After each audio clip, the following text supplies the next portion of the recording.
My name is Dr. William, and I need you to stay with me for the next few minutes because what I'm about to tell you could save your life before this summer is over. Last month, a single heat wave killed close to 1,000 people in France in just 3 days. 85% of them were over 65. And here's the part that most people never say out loud. The majority of those people died at home in a chair, some of them with a fan running 3 feet away, doing exactly what they had done every summer of their lives. That is not bad luck.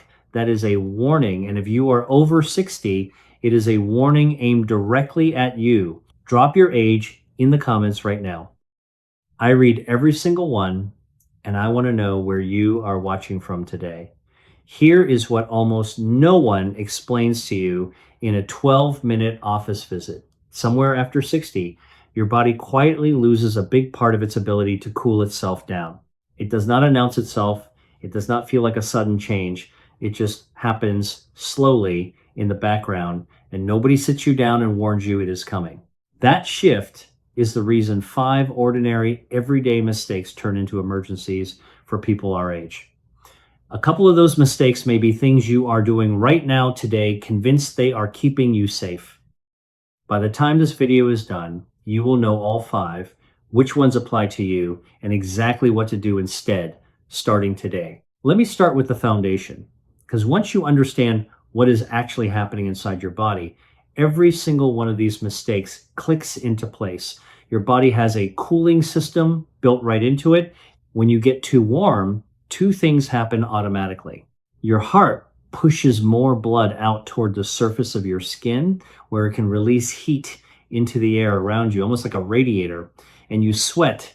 As that sweat evaporates off your skin, it carries heat away with it. That system is remarkable.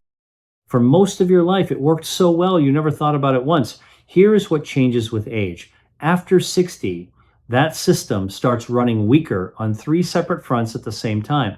You sweat less and you start sweating later than you used to. So, one of your main ways to dump heat gets quieter. Your sense of temperature and your sense of thirst both dull. So, your body stops sounding the alarm as clearly as it once did.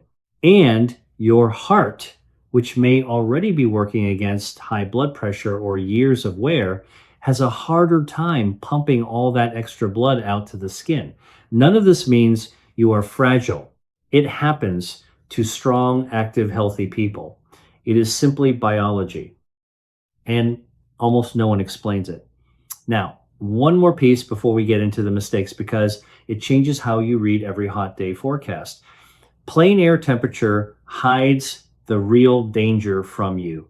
The number that actually matters is something called the heat index, which is the temperature your body actually feels once you fold in the humidity. Here is why humidity changes everything. Your main cooling tool is sweat evaporating off your skin. But when the air is already thick with moisture, that sweat has nowhere to go. It just sits on you, it drips off you, it does almost nothing to cool you down. That is why 90 degrees in dry air and 90 degrees in sticky, humid air are 2 completely different days for your body. The night before a hot stretch, check the heat index, not just the temperature. If your phone can send you weather alerts, turn them on right now. A dangerous day should never catch you by surprise. Every mistake I am about to walk you through comes down to one single question. Is this helping my body get rid of heat? Or is it quietly working against a cooling system that is already running on a thinner margin than it used to? Keep that question in your head. The first mistake is trusting a fan to keep you safe. I know how that sounds. A fan is what we all grew up with. The air moves, your skin feels cooler, and you assume you are protected. And in mild heat, you are right. A fan helps sweat evaporate, and evaporation is what actually cools you down. But there is a temperature where a fan stops helping. And above that point, it starts working against you. This is the detail that catches people off guard. The Centers for Disease Control is direct about this. When the air in the room climbs into the mid to high 90s, a fan will not prevent heat-related illness. Above roughly 95 degrees, the air itself is hotter than your skin. So instead of carrying heat away from you, the fan is now blowing hot air across your body, and that can actually push your core temperature higher. Here's the cruel part: because the moving air feels like a breeze, it fools you. You feel a little cooler right up until the moment you are in real trouble. You sit there feeling okay while your body is quietly overheating. That is exactly why so many people are found in a warm room with the fans still running. They did the thing that had always worked. They just did not know it stopped working at a certain temperature, and nobody had ever told them that. So here is what to do instead. On a truly dangerous day, a fan alone is not enough, and it cannot be your only line of defense. The single strongest protection you have is air conditioning. The CDC is clear that even a few hours a day in air conditioning meaningfully lowers your risk. If you have it, use it on the worst days and let the electric bill worry about itself, because this is your health. If you do not have air conditioning at home, that hot day is the day you go somewhere that does. A library, a shopping mall, a cooling center, a neighbor's house, a few hours in real cool air resets your body in a way that nothing else can match. And if you are using a fan, make it work for you by wetting your skin. A cool damp cloth on the back of your neck, a spray bottle, or a cool shower gives that fan something to evaporate, which actually pulls heat away from you. A fan blowing over dry skin in a hot room is doing almost nothing for you. Do not underestimate a plain, cool shower or bath either. It is one of the fastest ways to bring your core temperature down when a room has gotten too warm. Quicker than a fan, quicker than a cold drink. On the worst days, a cool shower in the morning and again in the evening, with a damp cloth on your neck in between, will do more for you than any fan in the house. Now, I want to pause here for just a moment before we go deeper into mistake two, because this is a natural place to say something important. Everything I have shared so far, the way your cooling system changes after 60, the heat index, the fan mistake, these are exactly the kinds of things I never have time to go through fully in a 12-minute office visit. The medications, the foods, and the warning signs all together, that is what I built for you in the Complete Senior Health Vault. It is the three plain English guides I put together covering the medications worth questioning, the foods that work like medicine, and what your body is telling you after 70. The link is in the description below, and you can scan the code on your screen right now to go straight there. And stay with me, because the second mistake I am about to show you is the one that quietly affects almost every person over 60 who takes a daily prescription, and most of them have no idea. The second mistake is failing to account for the medications you take in the heat. This is where being over 60 quietly stacks the deck against you, because this is the age when most of us are on at least one daily prescription, and several of the most common ones interfere directly with that cooling system we just talked about. Let me be specific, because you deserve specifics, not vague warnings.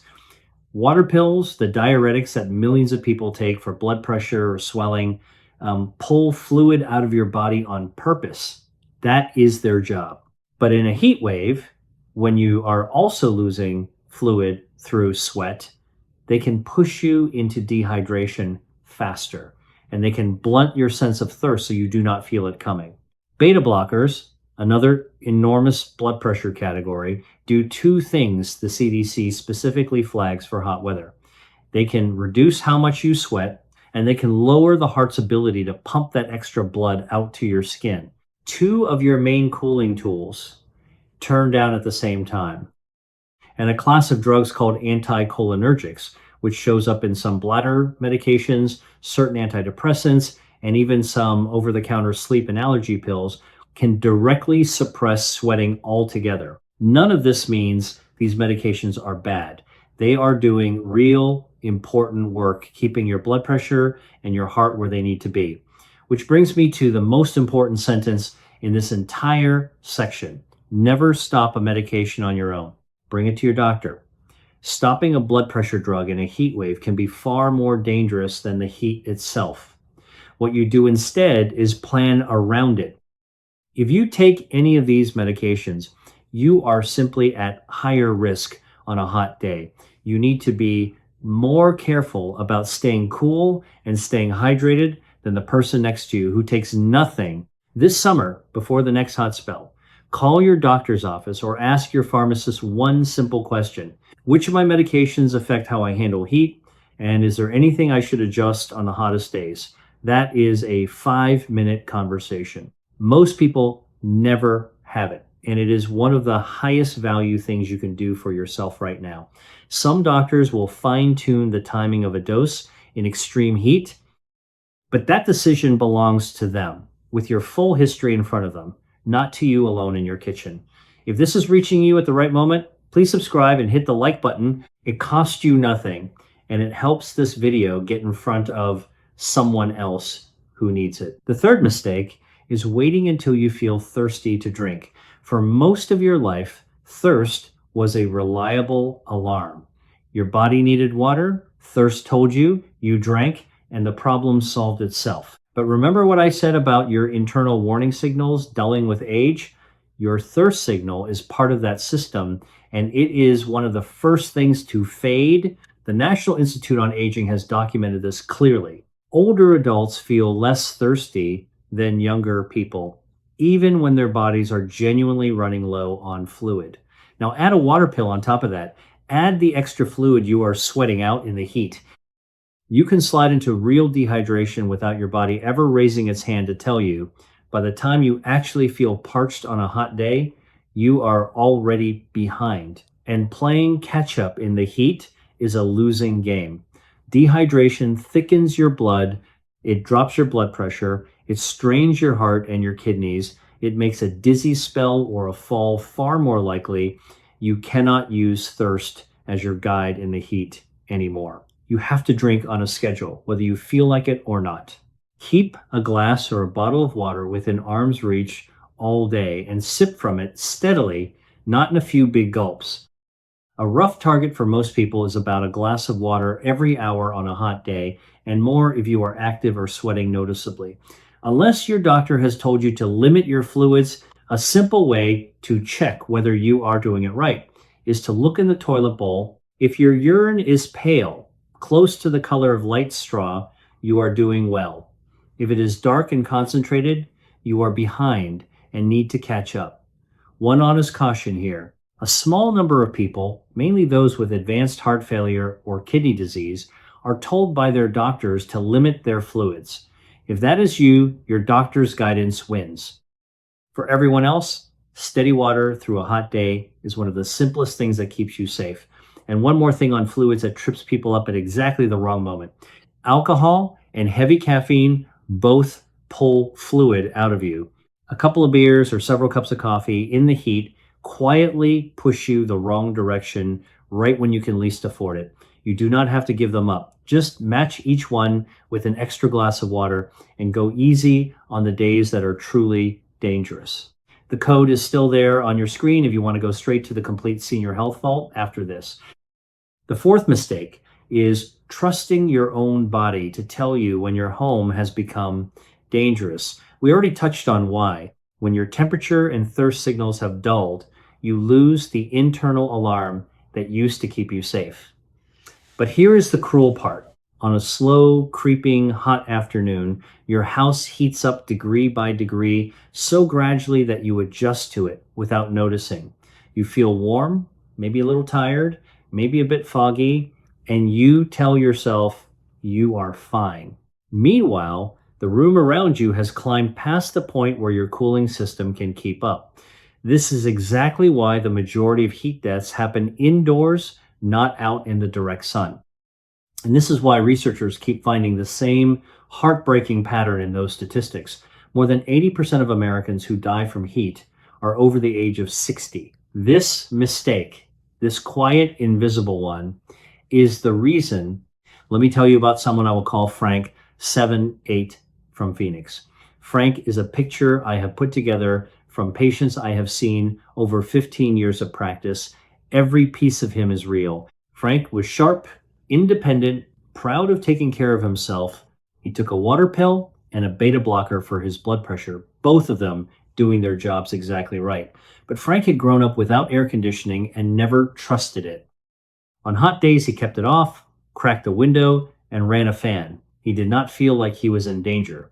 He felt warm and a little wiped out, and he figured that was just the weather and his age. What Frank could not feel was everything stacking on top of each other, the room temperature climbing, the fan blowing warm air across him, the water pill quietly drying him out, the beta blocker holding down his sweating and his heart rate. His body was overheating, and the very alarms that should have screamed at him had been turned down by his age and his medications. He did not call anyone because from the inside, he felt fine.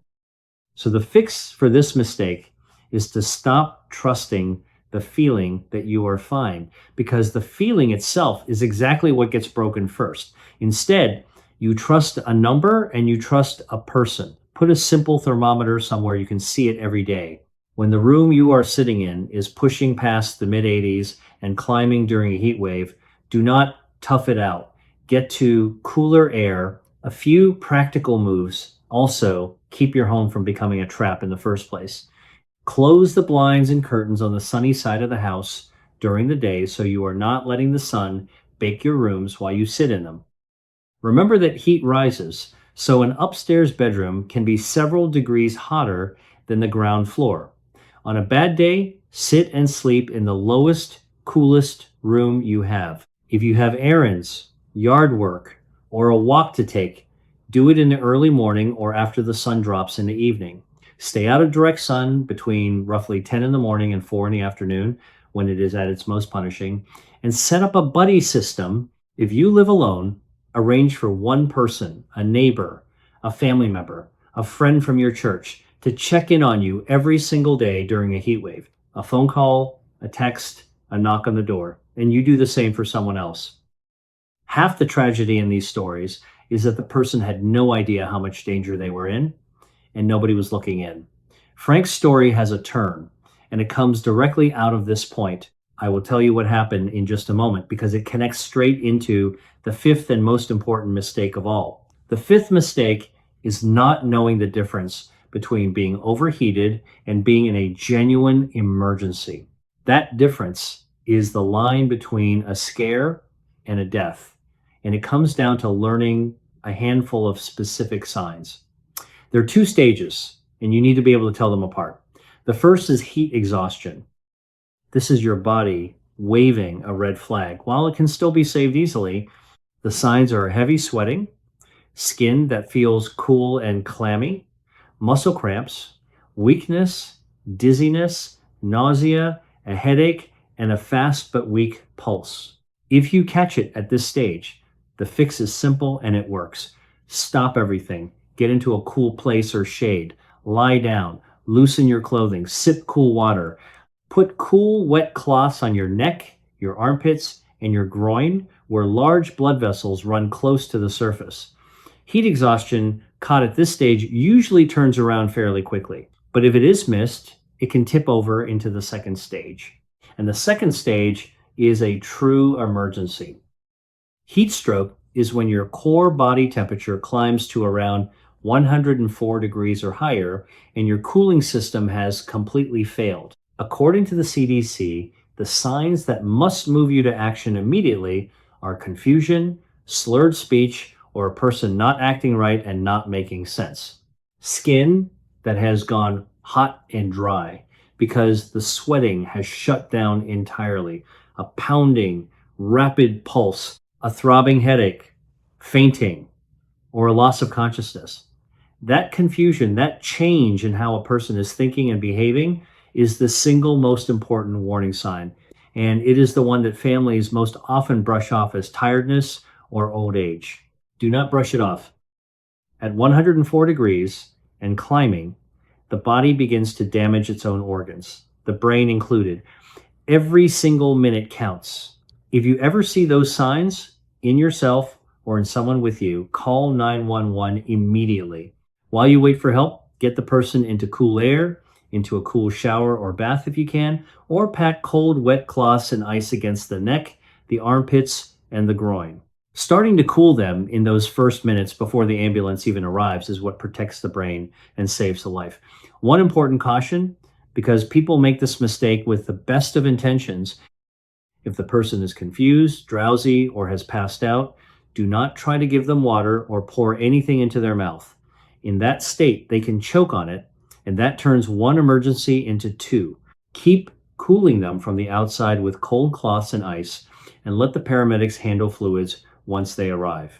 Now, here is how Frank's story ends. Frank's neighbor, a woman 2 doors down, had made a quiet habit that week of walking over each evening to say hello. That evening, Frank did not come to the door the way he usually did. When she found him, he was slumped in his chair, awake but confused, mumbling, not making sense. His skin was hot and dry to the touch. She knew enough to know that confusion in a heat wave is not tiredness. She called 911 right then and got cold, wet towels onto his neck and under his arms while she waited. Frank was diagnosed with heat stroke. He spent 2 days in a hospital. He walked out. The doctor told his family plainly that another hour alone in that chair, and they would very likely have lost him. Frank runs the air conditioning now on the hot days without a single word about the electric bill, and his neighbor still stops by. He is alive because one person knew one sign. That is the entire reason I made this video. So let me bring all 5 together simply because I want you to be able to act on these today. 1, do not trust a fan alone in serious heat. Above the mid-90s, it can make things worse. Get into air conditioning for at least a few hours and wet your skin if you are using a fan. 2, know your medications. Water pills, beta blockers, and some bladder, sleep, and allergy pills all make heat more dangerous. Ask your doctor or pharmacist what to do on the hottest days. And never stop a medication on your own. Bring it to your doctor first. 3, do not wait until you are thirsty. Drink water on a schedule all day and check that your urine stays pale. 4, do not trust the feeling that you are fine. Trust a thermometer. Set up someone to check on you every day during a heat wave and check on someone else in return. 5, learn the signs of heat stroke: confusion, hot, dry skin, a pounding pulse, fainting. If you see them, call 911 and start cooling the person immediately because minutes decide everything. None of these cost money. None of them are complicated. Every single one is something you can act on today. Remember, this video is for education and general information only. It is not personal medical advice. Always talk to your own doctor about your specific health situation, especially before making any changes to how you manage your health in extreme heat. If this helped you today, do me one favor. Subscribe, give this a like so it reaches more people who need it, and send it to one person over 60 that you care about. This is the kind of information that actually saves a life. Drop your age in the comments and tell me which of these you already do. I read every single one, and I made a video that goes deep into the everyday habits that keep you strong and independent well into your ADS, things your doctor almost never has time to walk you through. I will put it right here on the screen. Go watch that one next. I'm Dr. William. Take care of yourself in this heat, look in on the people around you, and I will see you in the next one.